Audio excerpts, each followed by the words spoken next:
So good afternoon, everyone here from Lisbon. Thank you very much, Delphine, for inviting us and for organizing this event. My name is Eduardo Pinto da Silva. I'm the head of the Human Rights Division here at the Ministry for Foreign Affairs in Lisbon. And thank you again very much to the Rights to Education initiative for inviting us to jointly organize this event, and also to all other co-organizers. I'd like to thank in particular and to acknowledge the presence of the Special Rapporteur on the UN Special Rapporteur on the Right to Education, as well as colleagues from UNESCO, from the University of Oxford, and all the other co-organizers. And thank you also to all who joined us from various points, I understand, for this event. As you know, the right to education is a top priority for my country. We have been promoting and leading resolutions at the United Nations Human Rights Council, and even before at the Commission, on the right to education. It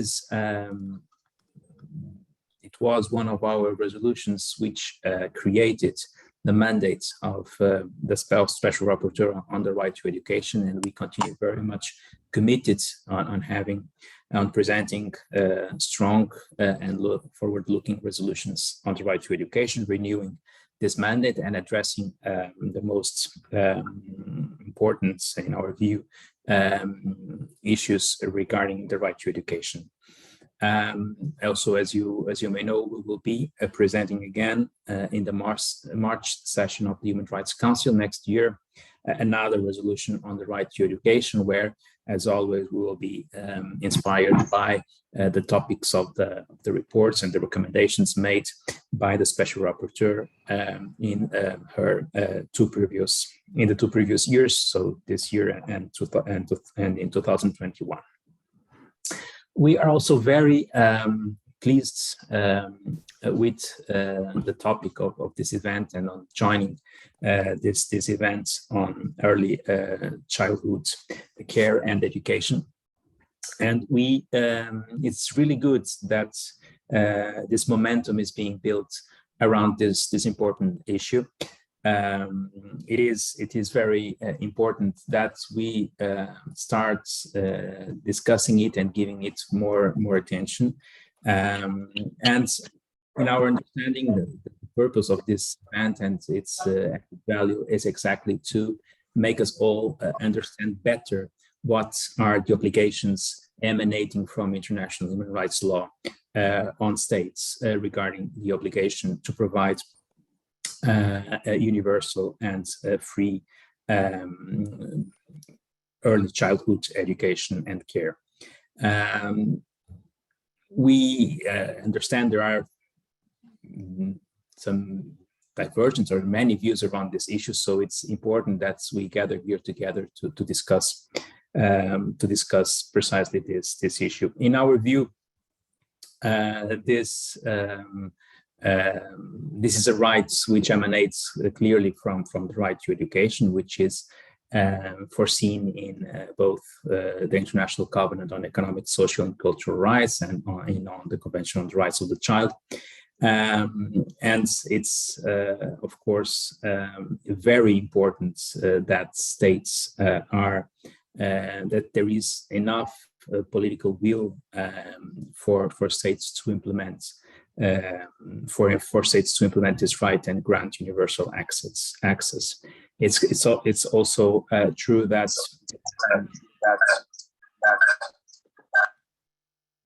this right is not as explicitly mentioned in the treaties as primary or secondary or even higher education are, but of course it's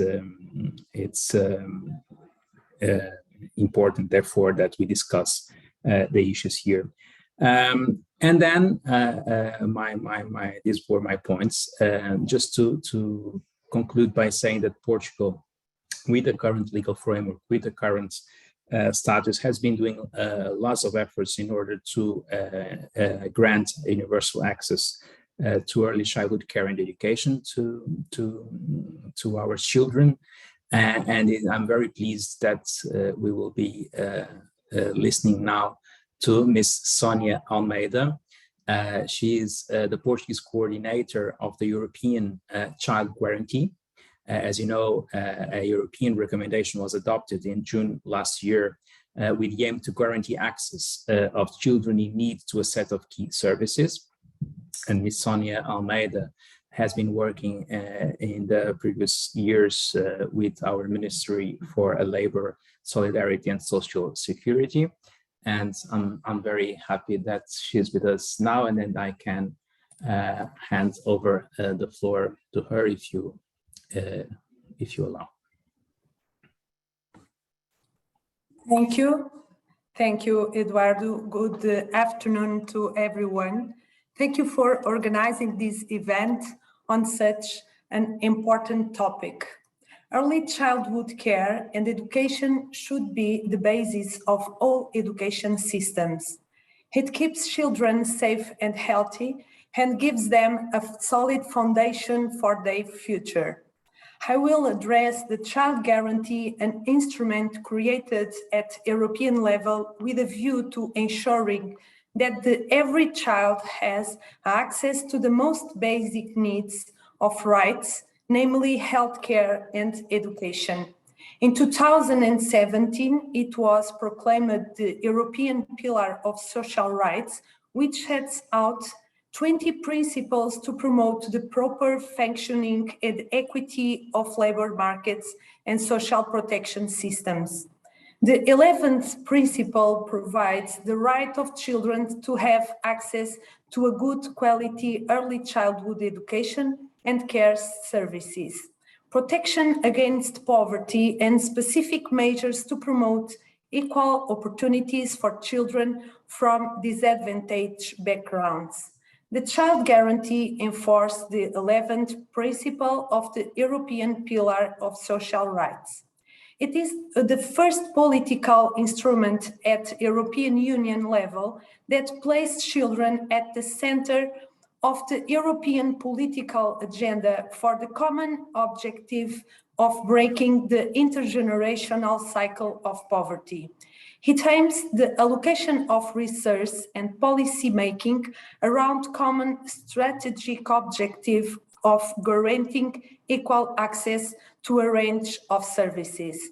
Among these essential services is guarantee of free access to quality early childhood care as a way to promote better development and equal opportunities for all children.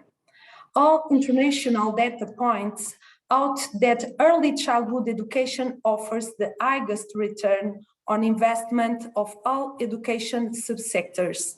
It is therefore fundamental to ensure policies and research so that financial obstacles do not prevent children from accessing quality services.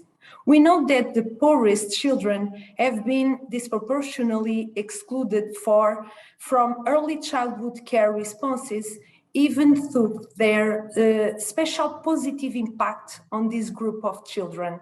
To ensure that no child is left behind, Portugal has been adopting policies that focus on a strong commitment to universal early childhood education and that safeguard access to the children in poverty.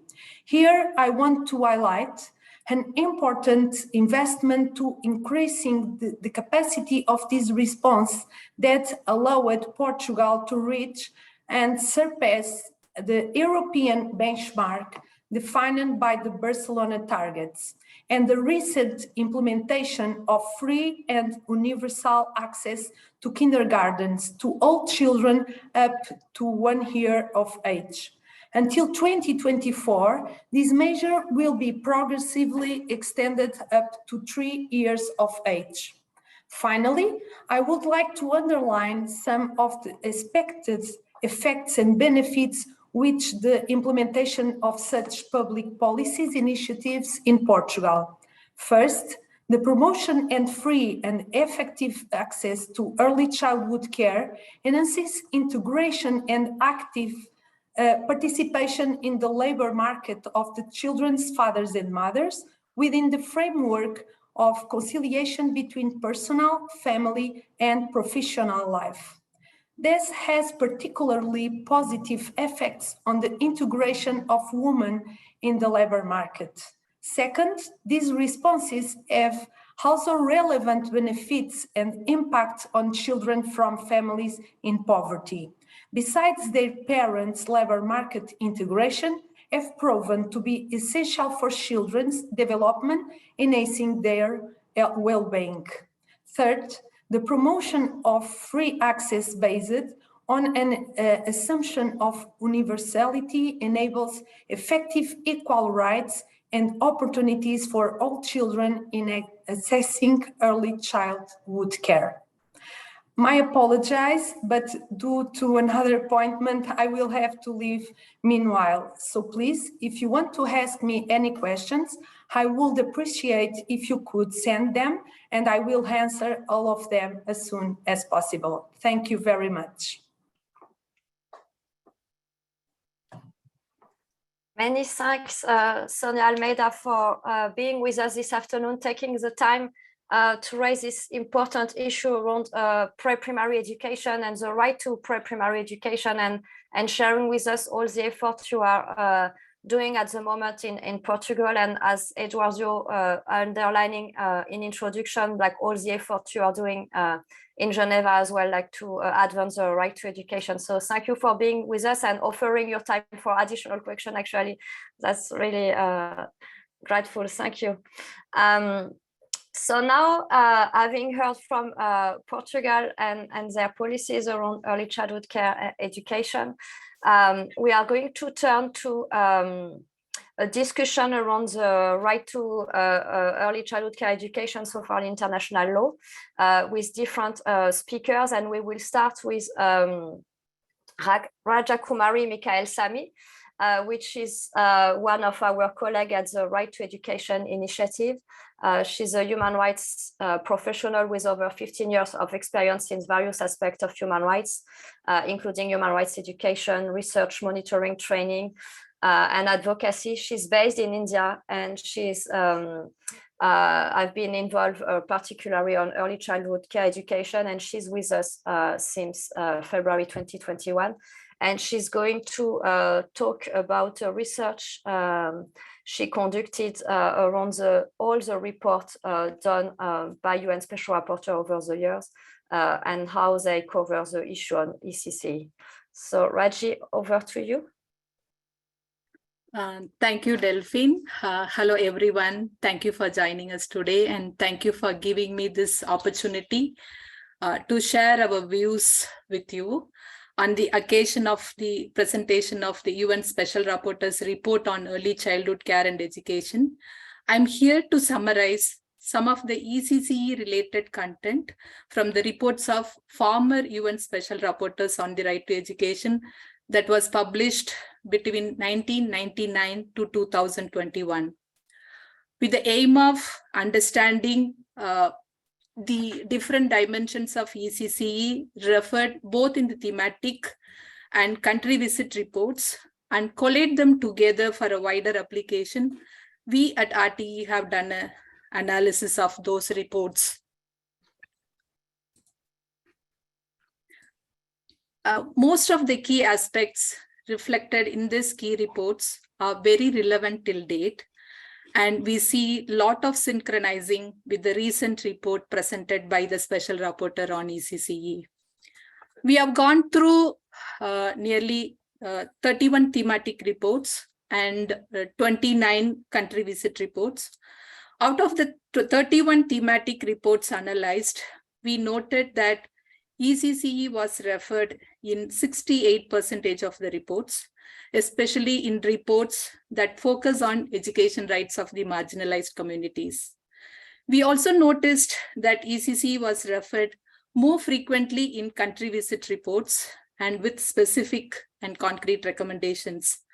Out of the 29 country visit reports, ECCE was referred to in 90% of the in-country reports written, with the focus primarily afforded to the difficulties faced by children from the marginalized group in gaining access to quality ECCE. The UN Special Rapporteurs seem to have predominantly covered the existing inequalities in getting access to ECCE and its impact on lifelong learning process. In relation to this, they also highlighted the underlying causes. They have not only listed out the issues, but they have also seen ECCE as a solution to many problems, and thereby they emphasized its importance. They have also outlined some of the best practices and put forth some key policy recommendations. To begin with, I would like to emphasize on the emancipatory view, which the special rapporteurs have expressed in their reports. They have seen ECCE as a foundation for lifelong learning and also for educational inclusion. In the 2010 report, former Special Rapporteur Vendor mentioned that quality ECCE would play an important role in offsetting social, economic, and language-based disadvantages. And ECCE was also recommended as a necessary condition for children facing difficulties in adjusting school life and improved quality of learning. In the context of migrants, ECCE is also seen as a gateway for social integration. At the same time, the special rapporteurs also emphasized on the importance of learning in mother tongue and the cultural connect with their home country.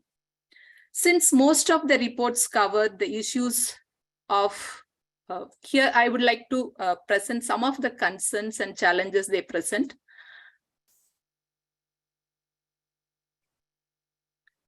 Since most of the reports cover the issues of inequalities and discrimination, they have made a lot of references. They alarm that the inadequate commitment to ECCE in terms of providing public provisions and the unequal opportunities would contribute directly or indirectly to lifelong marginalization.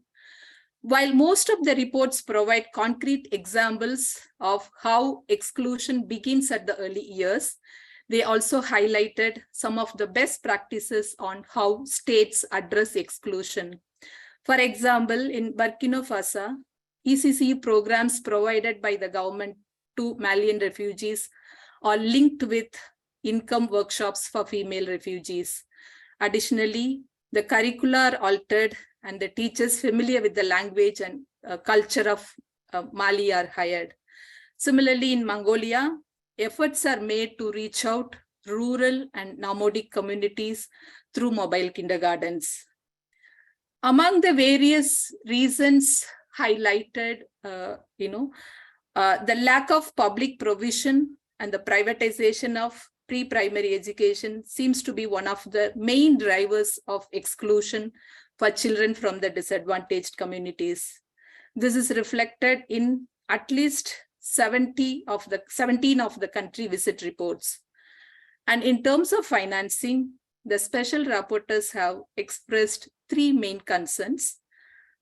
One is underfinancing, and they see underfinancing as one of the key reasons for not providing adequate public services. And the second one is very low budget for pre-primary education in comparison to other levels of education. And also they have, in some countries, they have also observed discrimination in budgetary allocation and school facilities. In most reports, the special rapporteurs also made correlation between these three issues: inadequate public financing, growing phenomena of privatization, and exclusion. And coming to recommendations, they have made quite a lot of recommendations, and there are a lot of country-specific recommendations. Here we highlight some of the key recommendations that repeatedly appeared in many reports. The special rapporteurs reaffirm ECCE as an integral part of right to education, and it began as early as in 1999 with Katrina defining right to education. The right to education is not an age-specific right. The recommended states that do not have legal guarantees for ECCE to evolve a legal framework that establishes preschool education as an integral part of education. Further, they also emphasize that such legal framework should guarantee inclusion. For that, they have highlighted some of the best practices in their reports. For example, under Swedish law, children that are seeking asylum have an equal right to preschool education as residents. The Constitution of Peninsula guarantees that migrants have an unrestricted right to free education from ECCE to higher education, and schools are obligated to allow the registration of undocumented children. In addition to the legal framework, they have also made some other key recommendations. Again, these are the recommendations that repeatedly appeared. The special rapporteurs noted in many country visit reports the absence of adequate public ECCE provisions. Therefore, they strongly recommended making ECCE a state responsibility. They have also emphasized the need for public investment for ECCE, both in the thematic report as well as in the country visit reports. The call for increased budget allocation to ECCE is noted in at least 12 country visit reports. They also suggested developing a regulatory framework for governing the privatization of education based on the principles of social justice and equality. Further, in the context of addressing vulnerabilities of different communities like indigenous people, refugees, migrants, and minorities, the special rapporteurs emphasize the need for culturally and linguistically appropriate ECCE as a solution for inclusion. Thank you. Many thanks, Raji, for this overview of how the UN Special Rapporteur, the various UN Special Rapporteur before the current one, have been covered the issue on ECCE that shows the importance, like from the beginning, from Katarina Tomaszewski, we see this have been covered and several issues have been raised and recommendations made for better implementation, and we'll of course discuss that with Farida Shaheed just at the end of this presentation. I just want to flag to everyone, like we want to open some discussion after the short presentation. So if you have already some questions, feel free to put it in the chat. Otherwise, we will open the floor after the round of presentation. I'm going now to turn to Professor Sandra Friedman, who is with us today, and as a professor of law of the British Commonwealth and the USA at Oxford University, and Oxford University is one of the co-organizer of this event. She's a professional fellow at Bancroft College, Oxford as well. She has been writing and published widely on anti-discrimination law, human rights law, labor law, including numerous peer-reviewed articles. She's been part as well of the drafting committee of the Abidjan Principle, which as well refers to pre-primary education in its content. She's acts as well as an expert advisor on equality law and labor legislation in the EU, Northern Ireland, the UK, India, South Africa, Canada, Malaysia, and the UN. So, I mean, with a huge experience in international law. She founded the Oxford Human Rights Hub in 2012, and she's the director of this hub. And today she is going to share with us research she did with colleagues at university around the guarantee of early childhood care education under international law. And they recently published the analysis of their research. The title is Recognizing Early Childhood Education as a Human Rights in International Law, and we'll share the link as well in the chat. Sandra, over to you.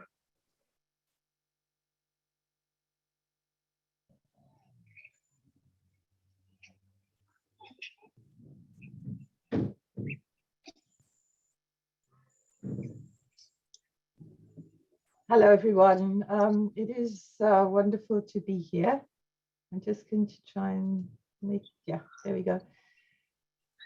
Thank you so much for inviting me to join you, and thank you especially to the UN Special Rapporteur for devoting her time to this really important issue. And thank you to our Portuguese colleagues for co-hosting, and also UNESCO and Right to Education and our other colleagues for bringing us all together, and especially hello to all of the participants. So I'm going to be talking about this research project that Delphine mentioned, which has now been published in the Human Rights Law Review, together with my colleagues. And perhaps the first question we want to ask is, why do we need a human rights approach? And the answer is because it gives rise to legally binding obligations in international law. And although SDG 4.2 has got wonderfully ambitious and optimistic promises for equal access by 2030, it's only a policy provision, and it doesn't bring with it legally binding obligations. So the object of the research was to consider how and whether we can see a legally binding human right to early childhood education in human rights law at an international level. So there are several really central conventions which include the right to education, Convention on the Rights of the Child, International Convention on Economic, Social, Cultural Rights, the Convention on the Rights of Persons with Disabilities, and the Convention on Elimination of Discrimination Against Women. And you can see from here that all of them have been very widely ratified. The problem is that the wording of the treaties does not, as has already been said, include an explicit right to early childhood education, except for CEDAW, the Women's Convention, which talks about this in the context of equality between men and women. And we can see this by looking at the right to education in the Convention on the Rights of the Child, which mentions primary education, secondary education, higher education, but not early childhood care and education. And many would say at an international level, at least they might argue that if it's not mentioned explicitly, it must have been omitted, potentially deliberately. So therefore, it's important for us to make a very strong case that actually it is an implied part of the right to education, and we can already detect that. So the first place that we look is the objectives of the right to education. And this is that in all of the three conventions, Rights of the Child, ECCE, and the CRPD, it talks about the purpose of education as being directed to the development of the child's personality, talents, and mental and physical abilities to their fullest potential, as well as their ability to participate in society. And we know, and this is where the interdisciplinary nature of our research is very important, we know that there's clear evidence of the importance of early childhood care and development in childhood development. It's a crucial stepping stone to making the best of education when you reach primary level and to closing equality gaps. So our argument is that therefore there should be seen to be impliedly included, because of these objectives, the right to ECCE with corresponding duties on states to provide. But what we want to go further than this and say is, what do the UN monitoring committees regard? Do they regard it as binding already? And is that implicitly accepted by states? And even more importantly, what is the content of these obligations? So the crucial issue is, what do we mean by the right to internationally binding right to ECCE? So we can see that the Committee on the Rights of the Child, in their general comment in 2005, has already referred to the right to education as beginning at birth, and closely linked to the right to maximum development. And as well as seeing a key role for parents, it also acknowledges the importance of education provided by the state. So that was in 2005. But we wanted to look further at what the UN monitoring committees are expecting as from ratifying states, what they are expecting them to do to comply with these obligations. And so we looked at these three conventions along these various layers: the text of the convention, which already says about the right to development of the child's personality, the general comments, and then the concluding observations. And these are the recommendations that these committees make in response to state periodic reports on how they are complying. And we are arguing in this article that this puts together a set of obligations which the monitoring committees together regard as a part of the binding, legally binding right to education. And we've just put here as a little snippet from Slovakia that you can see that all three of the committees noted the importance of early childhood development and recommended that more steps should be taken by the state. This is just a map which shows, we looked at all of the concluding observations in this 5-year period, and the darker part, the darker green, show where a reference to ECCE was included, and the lighter one where it's not included. The other parts are where states have not ratified. Unfortunately, one of the biggest ones is the US, which hasn't ratified. But this shows, particularly on the part of the Committee on the Rights of the Child, that at least 80% of all of the concluding observations mentioned that they regarded the right to education as including the right to early childhood education. So the next question then is, what is the content of this duty? And again, we can, pulling together all the recommendations, we can see quite a pattern, which comes down to that as part of the right to this implied right to early childhood education, the content of the duty should be to provide affordable, accessible, quality ECCE. Importantly, that the state must provide adequate financial, technical, and human resources, and that it should be inclusive and non-discriminatory. But the majority of the states are not delivering on this obligation, so there is a way to go. The crucial financial barriers that were mentioned include direct financial barriers which need to be removed, such as private education or other fee-paying arrangements, indirect, such as uniform and transport, but mostly the duty has been breached by underinvestment by governments in this very crucial stage on the right to education. So this is just a brief graph which shows how often and in what ways these three committees recommended barriers to be removed as part of the obligation, whether it's on strategy, human resources, financial resources, technical resources, quality, and accessibility. And the second main theme that came out, as we saw as well from the UN Special Rapporteurs, but the special main theme was that the right to early childhood education was being provided in a way which breaches the right to equality. And as we probably all know from our own experience, there is early childhood education in many countries, but it's only available to the more privileged young children.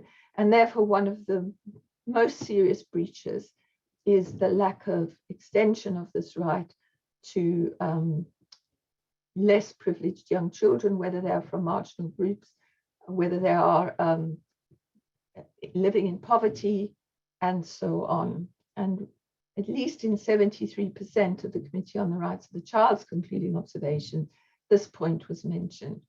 What's noticeable, and you can see from this graph, is how wide the groups, how widely spread are the groups of children who are left out on the basis of disability, on the basis of living in rural areas and poverty, girls, indigenous and ethnic groups, children of parents who are in prison.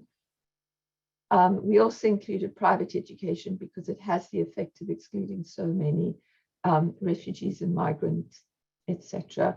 And we've just put in here some of the kind of recommendations, which is so consistent throughout these reports, that states must extend existing provision to these marginalized groups. So as far as the way forward is concerned, we've been talking about various ways. One of them is to have a new protocol, which needs to be actively signed by ratifying states to accede to it. These are complementary, but I think one of the results of this research is to show that the right is already implied and states should already regard themselves as being bound in these ways. It would be useful to have a further general comment which brings together and all the mapping that we've already done, and which shows very clearly that there is an implied duty to provide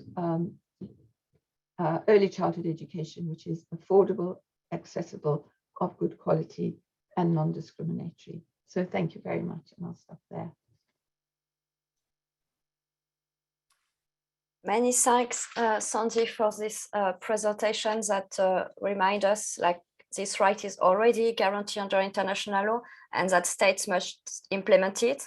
And thanks as well for highlighting the need to reach the most marginalized ones. They are the ones who need it the most and that are left behind. So there are efforts that need to be done to make this right a reality for all, and especially for us. Having this background about the international legal framework and how this right is guaranteed, even as highlighted by Sandy as well, this needs to be strengthening, and there are different avenues in discussion for that. We are going now to turn on what's happened at national level, actually, where we see a lack of implementation and specific challenges. So we are going to go on this specific topic with Rola Mumne from UNESCO, from the Right to Education program at UNESCO, a program she's been leading for more than 20 years. So she's really an expert on the right to education, having a PhD in international law as well from the University of Paris, and a master's degree in law, political science, and human rights as well from Paris.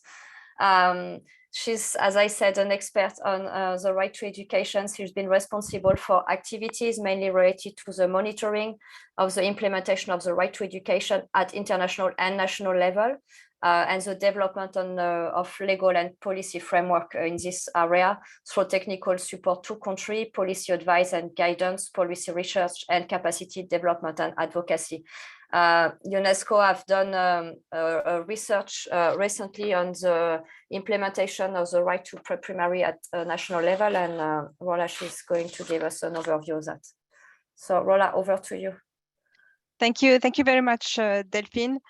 It's a real honor for me to be part of this panel to discuss such an important subject. The value of ensuring access to pre-primary education is now well recognized, and it was recalled earlier in the presentations. We know that children that have access to quality early childhood education are able to develop the necessary skills to learn at later stages, and are found to perform better academically, even many years later. But also, and it was highlighted, children that might be disadvantaged in some way, whether from underprivileged backgrounds or speaking different languages at home, are able to catch up in their development and in the language of instruction before starting school. And also, I would like to mention that all children benefit from a safe space to socialize and play, no matter their background. So the UNESCO study on the right to pre-primary education that Delphine just mentioned, and which was published last year, investigated global and regional trends regarding the adoption of at least 1 year of free and compulsory pre-primary education in national frameworks.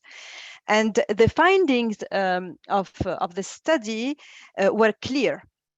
Adopting legal guarantees at this level was connected with increased government prioritization and funding, higher enrollment rates, and also led to higher rates of early childhood well-being as measured by UNICEF Early Childhood Development Index. So these findings create I would say, a catalyst for a better network of rights in ECCE in the international sphere.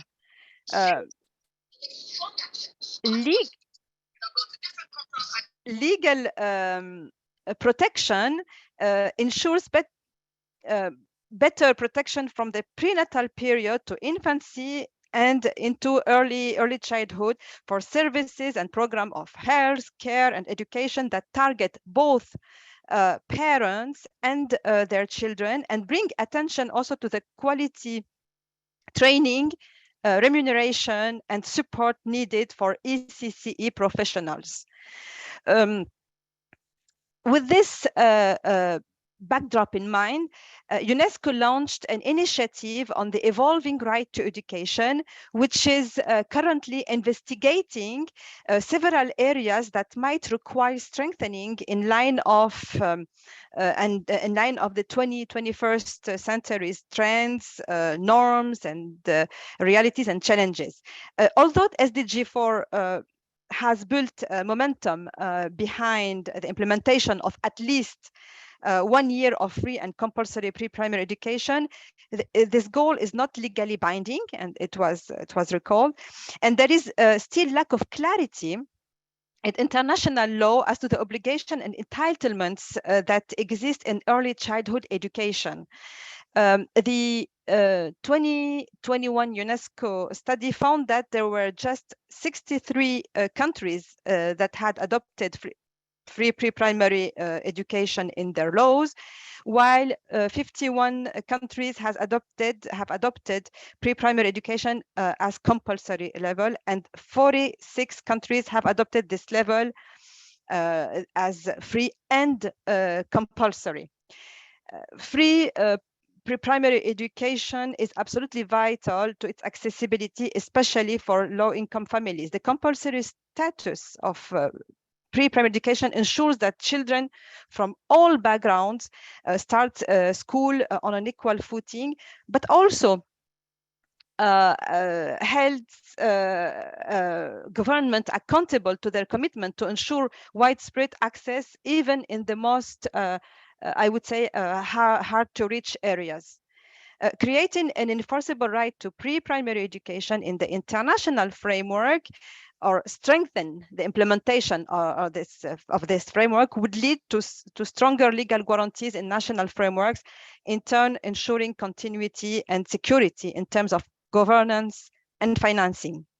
The UNESCO Global Partnership Strategy for Early Childhood provides a blueprint for action.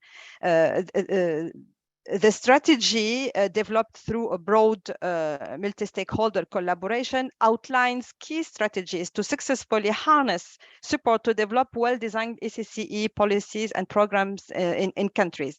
Strategic priority for 1 advocates for the development of a global normative framework for ECCE, while strategic priority for 3 is to promote at least 1 year of free and compulsory quality pre-primary education in sector planning, budgeting, and implementation. We know COVID-19 has exacerbated the existing challenges in ECCE systems, worsening inequalities and leading to a drop in investment in the early years in many countries. Therefore, I would say it's vital that pre-primary education is reprioritized, and that there is explicit recommitment, action, and resources attributed to the early years to ensure that all young children are given the same start in life. And it is in this context that the World Conference on Early Childhood Care and Education, to be held in Tashkent in 2 weeks, actually, ambitions to reaffirm the right to every young child to quality care and education from birth, and urge member states to renew and expand their commitment to and investment in ensuring access of all girls and boys to quality early childhood development care and pre-primary education, so that they are ready for primary education and for lifelong learning. Thank you. Thank you, Rola. to remind us the importance of the implementation of the right to education at national level. There are no right to pre-primary education if it's not implemented at national level in law and policies. So that's a priority, and investment is a priority as well. So thanks for flagging that. And we hope we will have some discussion with states today around what they have implemented, maybe at national level or their view on that. And thanks again for Portugal for co-organizing this event with us, because we cannot move forward without states on this important topic. So having done now the overview of the issue, the international law framework, and an overview of the current implementation at national level, we are going to start to think about what next and what we can do to advance the realization of early childhood care education and the right to free pre-primary education. And we are very, very honored and happy to have with us today the new UN Special Rapporteur on the right to education, Farida Shaheed from Pakistan. She took this function in August this year. So thanks for being with us. So Farida, she's been previously a rapporteur on cultural rights as well. She's a sociologist and the executive director of Pakistan leading gender justice organization, Women's Resource Center.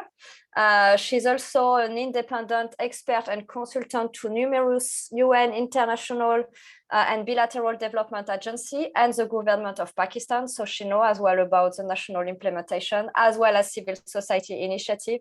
And she served in multiple international and national advisory committee. Thank you very much for being with us today, Farida, and the floor is to you now to guide us a bit on the way forward.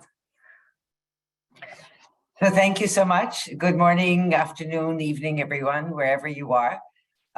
It's a real pleasure to be here, and I really do want to thank the organizers, all of them, for this very timely event on an important subject. As you know, I have just 2 weeks ago presented the final report of my predecessor, Ms. Kumbu Bolubuari, on early childhood care and education in New York at the General Assembly. I think her report also is very timely, also because UNESCO is convening a world conference on early childhood care and education in just 2 weeks' time in Tashkent. And I think numerous actors today agree about the crucial importance of ECCE for the development of children, of families and communities, and the need to ensure the right of ECCE as a human right. So I don't want to repeat what people have said, and thank you for all your contributions and to Portugal for its continued support to the mandate. And we look forward to continuing to have that. Instead, I'd like to reassure everyone that I am completely convinced that ECCE is an effective way of reducing educational disparities amongst children from differing backgrounds and cultures, and an essential element of realizing a wide range of educational, social, and economic rights. And I really want to thank the RTE for putting together, looking at all the reports of previous special rapporteurs. That's going to be extremely useful in trying to work forward. It's also, to me, when we say ECC is a key aspect of the right to lifelong education, and I believe lifelong education is quite often a term that is in many of the instruments. And of course, if it's lifelong, it has to start at least from birth, but truly from prenatal, because that's then implies also the health of the mother, which needs to be looked in.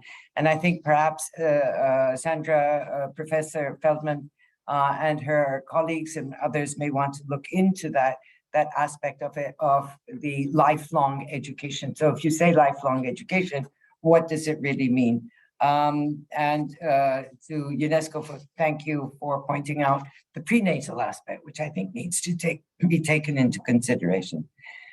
We certainly need more attention to ECCE, and we need to take into consideration, as Professor Feldman and her group have already done, the numerous international legal provisions which are already grounding such a right, from the right to education to the right to health, housing, food, water, and etc. I think there is a momentum right now for collective action to make states' obligations in relationship to ECCE clearer. And we need for states and other actors to clarify and express more forcefully these obligations through all possible ways. The context, of course, in which human rights are exercised is diverse and continually evolving. And I believe that the legal right to ECCE is already grounded in human rights law, as Professor Feldman said, and we need to reinforce this internationally. We need to find the levers that will make sense to states. It's time for states to clearly align their international legal human rights obligations with their political and financial commitments, which politically they have announced through the SDG Goal 4, and especially Target 4.2 makes reference to this. I think one of the things we're looking at is disparities, and I think we've heard from the speakers previously, and I think it's critical perhaps to remember that while according to research in 2019, 3/4 of children had access to some kind of pre-primary learning, only 1/3 of the 82 million children in emergency affected countries did. And then when you look at if there's almost universal coverage in Europe and North America, and we heard about the European instrument, also in North and Sub-Saharan Africa, it's only half. And when it's not free, we've heard a lot about it has to be free and compulsory. And so looking at the way forwards, I think there's several options that are possible. And this includes, of course, we heard someone speak, you can have an entirely new treaty on the right to education, or we can add an optional protocol to an existing UN human rights treaty. In particular, we're thinking of the Convention on the Rights of the Child or the International Convention on Economic, Social, Cultural Rights. But we could also, since this was mentioned that CEDAW does have a specific reference, also look at CEDAW as to how this can be done. Or we can be looking at a general comment or a joint general comment by the treaty bodies. You can also consider legislative process within the framework of UNESCO, and for example, in the form of a new recommendation that could provide guidance to states, given that UNESCO has really been focusing on this a lot.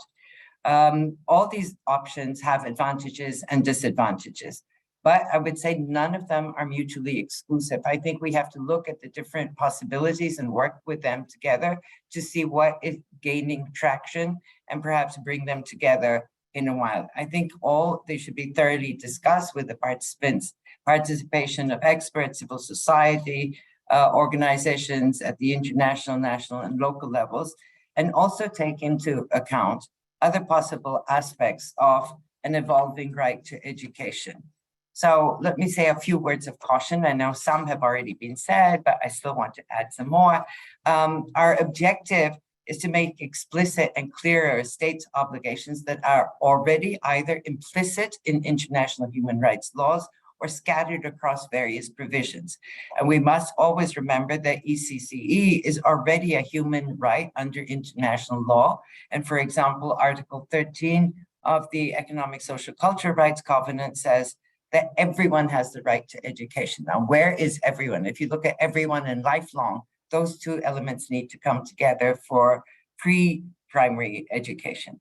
Various treaty bodies have recognized ECCE as the part of the right to education. The new text, whatever it is, whether it's legally binding or not, either within the UN framework or the UNESCO, must aim at providing more details and guidance on the content of the right and the steps that are to be considered necessary for its implementation. And we've heard from various speakers what they must may be. Issues such as the definition of ECCE, exactly what does it mean? The age of children, for instance, some people are talking about 5 years, 6 years, 7 years. Is it prenatal? Is it post-birth, etc.? The compulsory, is it going to be compulsory, or is it just going to be something that is there and free and available?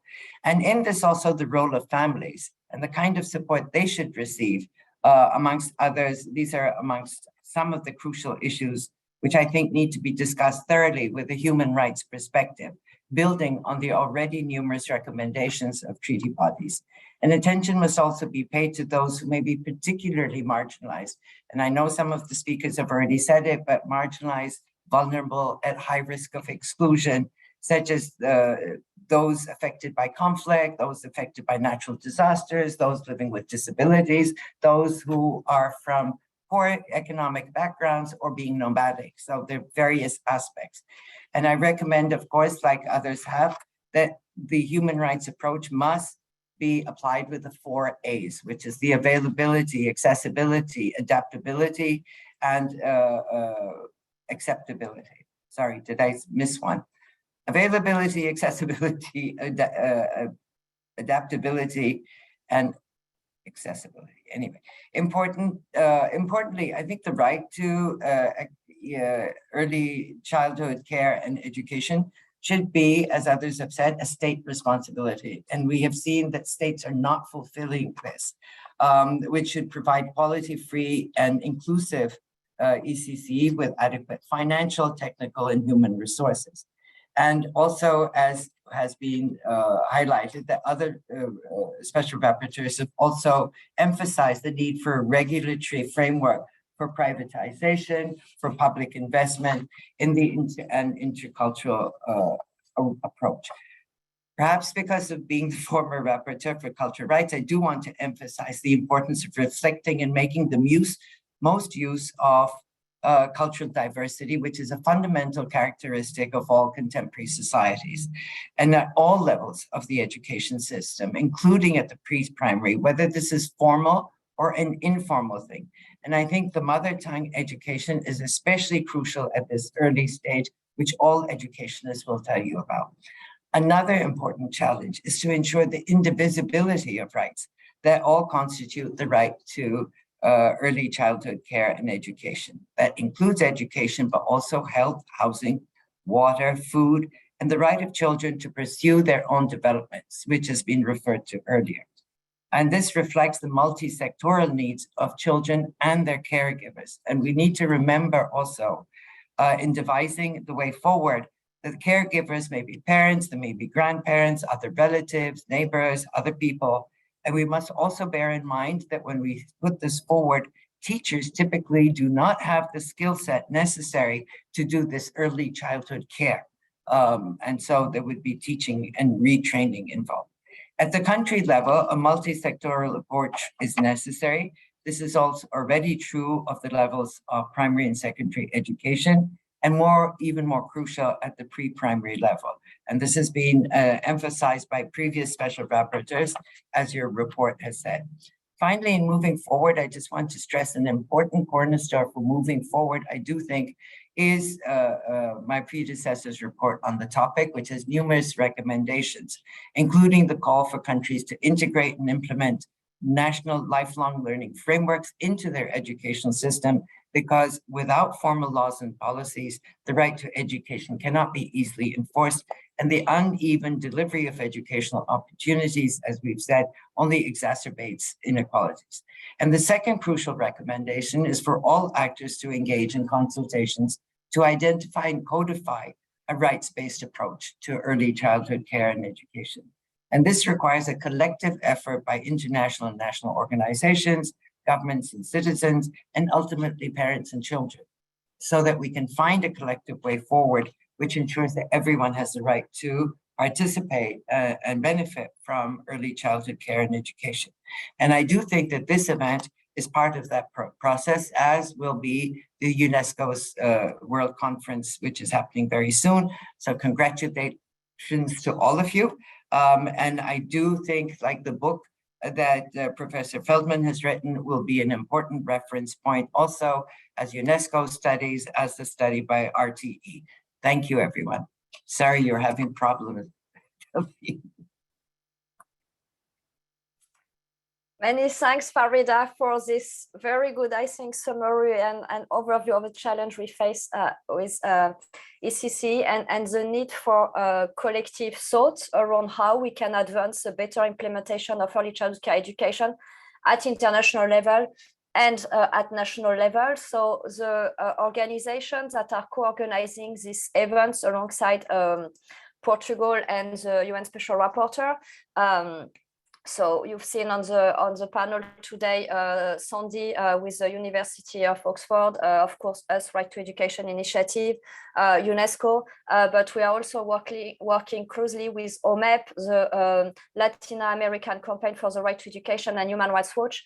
And we started to reflect on how we can advance that together. And of course, this needs to be open for more discussion. And we know like the World Conference on Early Childhood Education will be a great opportunity to engage and discuss. And we will have parallel events coordinated with UNESCO, specifically on reflecting about how we can strengthen the international legal framework and national framework. So this is in discussion, and as you frame it well, Farida, this is part of the discussion today. So the floor is open. If you have any comment or question for the speakers or things to share, please raise your hand so we will give you the floor. And you can also type or comment in the chat. We have about 30 minutes for discussion. Thank you. And I see David Archer already with your hand up. So David, the floor is yours. Thank you very much, and thanks for the excellent presentations, really very inspiring and excellent reports. It does seem to me that one of the biggest obstacles relates to the adequate financing in order to provide good quality public education for early childhood as a right. And particularly in terms of recruiting a new cadre of professional early childhood educators in a context where so many countries are facing serious constraints to their public sector wage bills, and giving the impression that this can't be achieved because you can't recruit a whole cadre of new people in the context of a public sector wage bill, which is often already overstretched. At least that's the advice that the IMF would give to ministries of finance. And I think one of the big opportunities in terms of making the case that in fact the financing can be achieved, and that countries who already have the obligation to mobilize the maximum of available resources, is to draw on the new framework for action agreed from the Transforming Education Summit, which was held at the UN General Assembly in September with heads of state, which lays out, I think, a very bold agenda about how you can transform the financing of education, and how we need to both focus on domestic financing, but also unblocking things in the international system, promoting shifts in the way that the IMF talks about education financing with ministries of finance, moving away from the use of public sector wage bill constraints, and talking about the fundamental importance of ambitious and progressive tax reforms. It seems to me that if we're going to make a serious breakthrough in delivering early childhood education as a right, and we want to deliver that in practice, we have to make a sort of a strong convergence with that financing agenda, because I think the agenda laid out at the Transforming Education Summit shows that this can be achieved, that any country which is not taking action in relation to its debt servicing, its tax policies, and its wider macroeconomic policies is not delivering the maximum of available resources. It seems like a very timely convergence between what I think is a rising demand for early childhood education as a fundamental right and as a public responsibility, and this new framing of the potential to finance education in bold new ways. And I'd welcome any reflections on that. And it seems to me to be an area where the UN Special Rapporteur might want to do further analysis going forward, because in the absence of a breakthrough on the financing and that understanding of what it means to mobilize maximum available resources, it's going to be difficult to make a breakthrough in practice.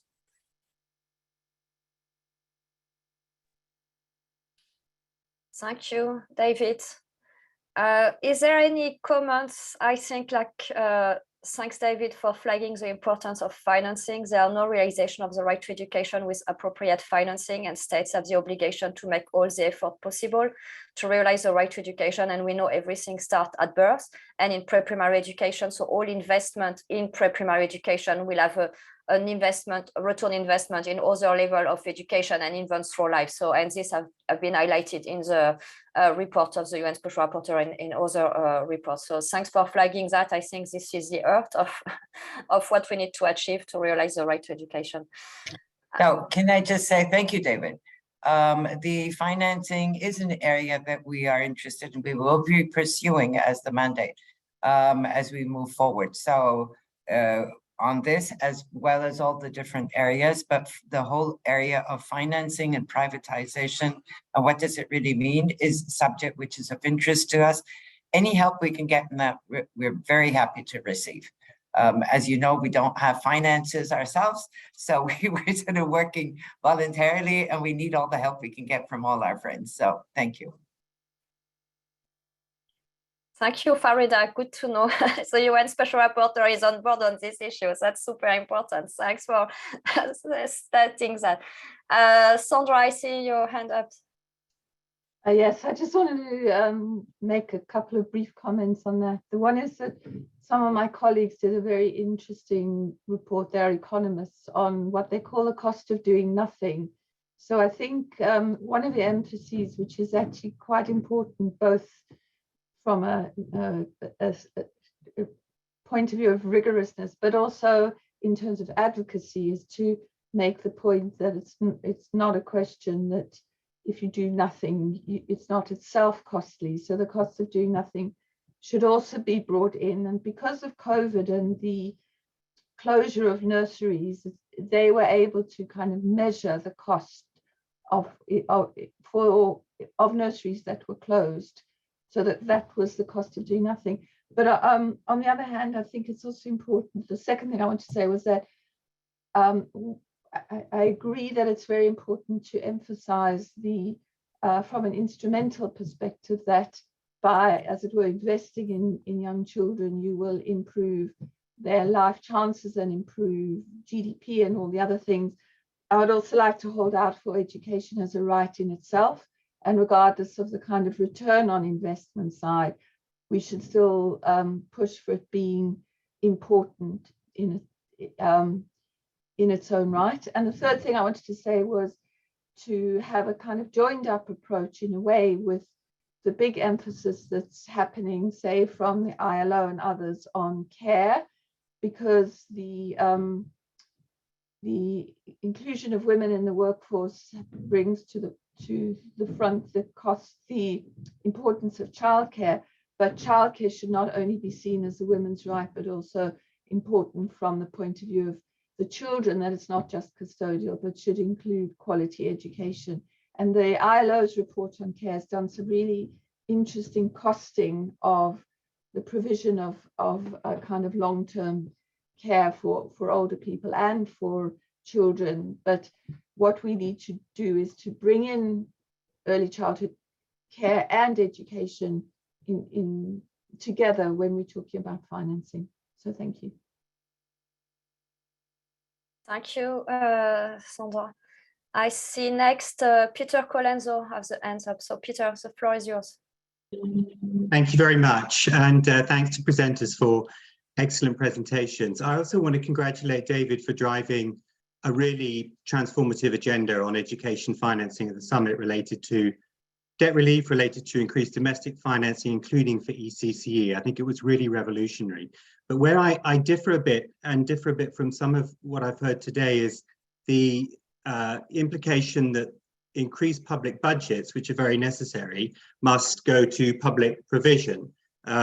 We should remember that private provision fulfills the right to pre-primary education for millions of children around the world. You can only have to look at today's GAMR on South Asia. Sri Lanka, 80% of non-state provision at pre-primary level, Bangladesh, 55%, etc.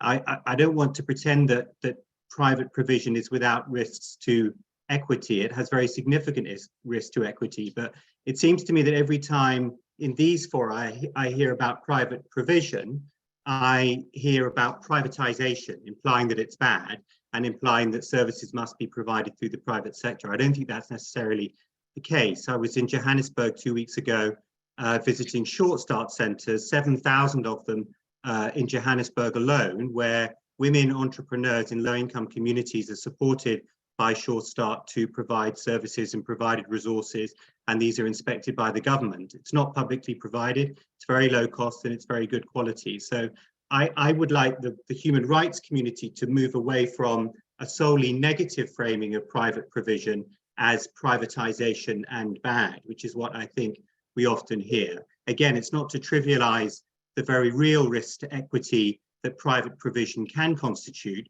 but nor is private provision necessarily bad. Thank you. Thanks, Peter. And I think this is an important topic. As we know, most of the provision of early childhood care education is in most places done by private actors. And you are right, it's not like wrong or bad, but we know like the rise of privatization raises also some issue in terms of access. And in the previous presentation, we see how the marginalized group are left behind. So it's how we work together to ensure that. And this is, of course, also open for discussion. So do you want me to wait to the end and then I answer everyone, or to give answers as I go along? I have answers to people, but maybe I just wait till the end. As you wish. That's a good question, Farida. If you want to respond now, it's fine. Otherwise, maybe we can wait. So just very quickly. One, I think it would be very important for all the research that's being done, and people are doing research on complicated and complex issues. They need to be really in user-friendly ways. The impact of doing nothing, for instance, maybe an academic book that people will read, but if you want to convince the states, we need to find a way to package that in a way that has that impact. And just to say to Sandra, I think of education as a right in itself, but as it's an empowering right, which also gives access to other rights. Peter, we're really, if you look at the special rapporteurs, you will see it's not just privatization as one issue, but the whole issue of private sector provision. What is being called for is a regulatory framework. Nobody is saying we shouldn't have them. We're saying that there has to be, and the examples that you've given, there actually is oversight. So it's just that. Thank you, Farida. I see next Joe Baker from Human Rights Watch, but you may introduce yourself, Joe. Thank you, Delphine, and hello, everyone. I'm Joe Becker. I'm the Children's Rights Advocacy Director for Human Rights Watch, and we're very pleased to be one of the co-sponsors for today's event, and I really appreciate all the presentations and discussions so far. I agree with so many others that this is exactly the right moment to be pushing the right to early childhood education. As David points out, the Transforming Education Summit has put forward some new commitments and momentum.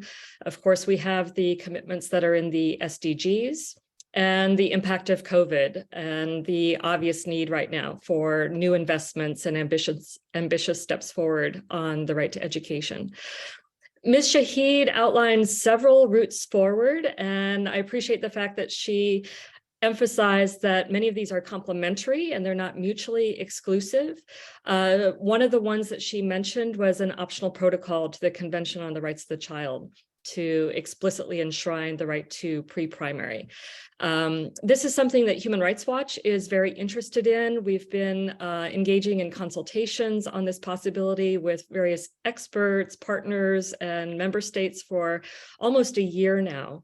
And some of the advantages that we see are, there are four things I'd point to.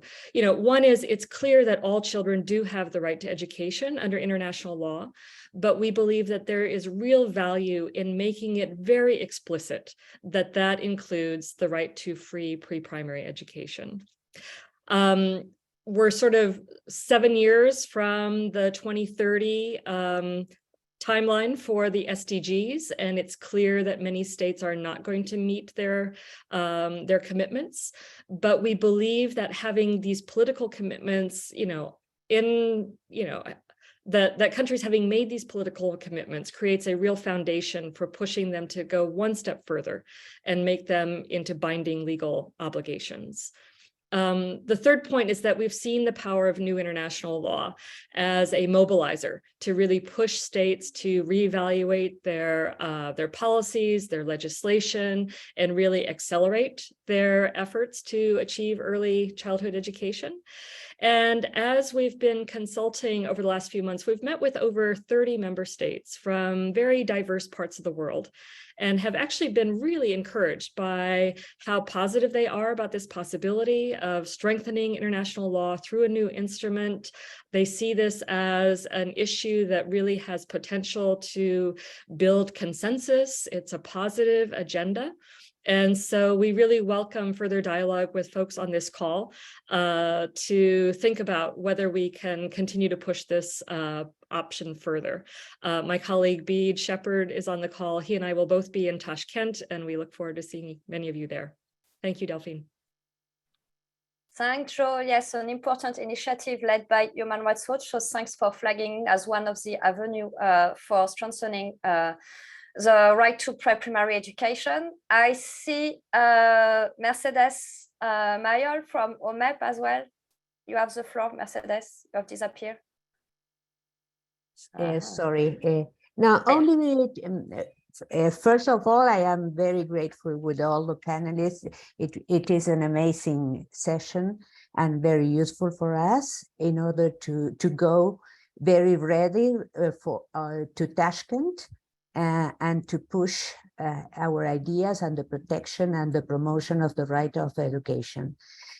I uploaded 2 questions in the chat, Delphine. So if you want to take them, it's only 2 ideas, but the main idea is to do something now. And then to go forward in order to think not only in the 7 years, in many years more. And for this reason, OMEP is pushing also a decade for early childhood, a UN decade for early childhood in order to push not only commitments with preschool education, but also with the first years of life. Thank you. And Mercedes, do you want to develop more, or that's enough? Because you asked me to look at... it's enough if you you can take the Sandy and Farida can take my questions. Sandra, sorry, and Farida. Sorry, I mute myself. So I don't know, maybe not, because we have 7 minutes left. So I suggest actually to give the floor again to the speakers. Is there anything to respond, especially for Mercedes Carey? And we have to do something now and thinking about expanding the General Comment 7. And if you have any other final words you would like to share in the minute we have. So I don't know. Yeah, so she reposted her question, Mercedes. She said, can we think about developing a strategy that can quickly start to change the situation, such as the expansion of the General Comment 7, and at the same time propose another more complete and comprehensive strategy in the medium term? For instance, requiring states to define and differentiate budgets. The one to ECCE is usually subsumed in those of primary education or social protection, which makes the investment for early childhood invisible and minimal. So this is Mercedes' question. So I'm turning over to the speakers. I don't know, Farida, would you like to start? Well, I have a very simple answer. As I said, I think we need to pursue the multiple paths here. So this could certainly be one path, and we should be looking at it, because we will see what I think when you have a momentum, it builds together from different avenues to come together. So I think a legal instrument, although we heard Jo Becker speak about positivity and response of the states, I'm not sure which states. Also, my one question, and maybe just my own ignorance, is when we started, I did say there is no definition of what constitutes early childhood care and education. And I think if we're moving forward on any of these, then at least some of the actors who are working on this, some of the people and the advocates, we have to have a similar, if not identical, some understanding of what is really meant for this, by this. So I think that's something that probably needs a little more, maybe it's just a question of writing down, but I do think that's an area that needs further work in and consultations on. Thank you, Farida. I turn to Sandy, if you have something to add or to comment, respond. Yes, I just start by thanking everyone for wonderful questions, and everyone on the panel. It's just been such a pleasure to be here and to be part, and particularly to thank Farida Shaheed for her wonderful energy on this. On the two questions, what we can do immediately and what is the age range. What we can do immediately is, I think one of the other things, and I agree that it should be a whole lot of complementary strategies, but one of the other things is to focus on the right to equality, because I think we've seen as a constant theme through everything that everyone said, that it is the right to early childhood education is concentrated among the more privileged children, and this opens, entrenches and amplifies inequalities throughout the rest of life. And actually there is already a legally binding right to education, a right to equality, I should say, in almost every domestic constitution as well as internationally. So if it could be taken on the basis of extending existing provision to those who are excluded on some kind of equality basis or a non-discrimination provision, then that might be one other tack we could be taking. And in another paper with my colleagues, we've been exploring that in South Africa, for example, and I can share that paper when it's finished. The other thing is about the age range, and I know that the big push is for 1 year of pre-primary education, but I would at least like to keep on the table and argue strongly in favor of from birth to when primary education begins, because those very early years are extremely important for development, and how we see the provision might vary depending on the phase of development. But whether it's from an equality perspective or an intrinsic right, care should not just be seen as custodial from the beginning, but should include a dimension of quality education, so that early childhood care and education should be seen as a continuum. And we've seen this in that general comment of the Committee on the Rights of the Child that I mentioned right from 2005, which saw early childhood education as beginning at birth. So, thank you. Thank you, Sandra. I'm turning now to Rola. I don't know if you have something to add before we close, a final word or something to comment or add. No, thank you very much. No, that I think it's a very rich discussion. Just when it comes to the definition issues, I agree that's quite complicated. We have lots of definition. What we are trying to do is to, for instance, for the conference, Tashkent conference, we are trying to align the definition that we are using with the definition that is provided in the Global Partnership Strategy on early childhood care and education. So we are trying to have some kind of alignment, ensure consistency when it comes to the specific protections. And this is also part of the discussion on the right to early childhood care education and legal framework that will be discussed in parallel sessions. I think Delphine mentioned it earlier, and this is what we're also trying to feature in the report that will support the discussion on these elements. And I agree there is when it comes to the different strategies, I agree that we have to follow different avenues, and they are not exclusive. And I think there is a strategy, a global partnership strategy that was developed with the different partners. So I think the strategy is broad enough and covers different areas that we can maybe start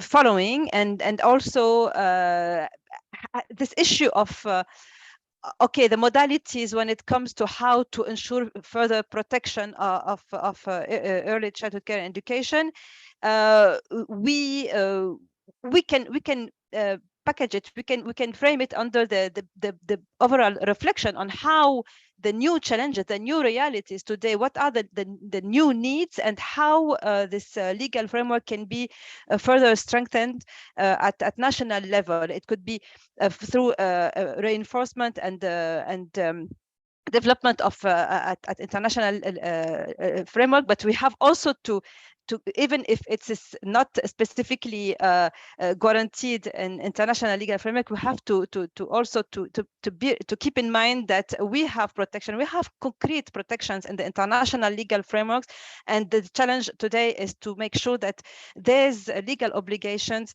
and these guarantees are enforced at national level, I guess. So thank you.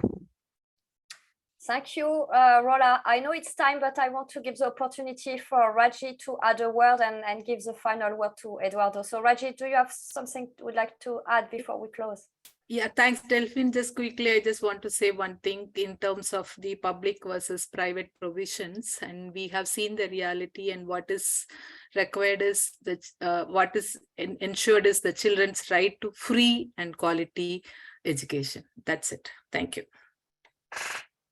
Many thanks, Raji. And Eduardo, I turn to you for the final word for closing this interesting meeting. Thank you very much for all of you that come. We have a lot of comments in the chat saying like the session was rich, and they thanks for all the information shared and the report. So myself looking forward to seeing you for the one who will be in Tashkent. And Eduardo, over to you.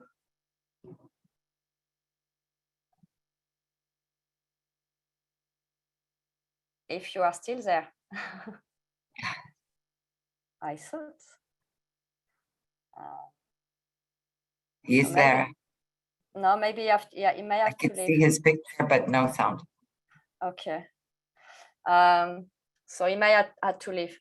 So that's fine. We'll close here. And so I thank myself, Portugal, actually, because it was really important for us to organize this event with them as a leading country at Geneva, and as he mentioned, like we have the coming resolution on the right to education in June. So for sure there will be some recommendation on early childhood care education thanks to this UN Special Rapporteur report.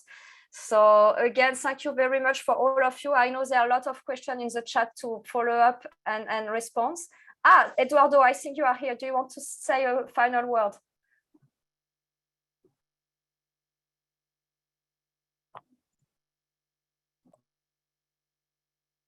The sounds broke. Okay. So, and again, discussion to continue. We see like there was different avenue and way forward and idea.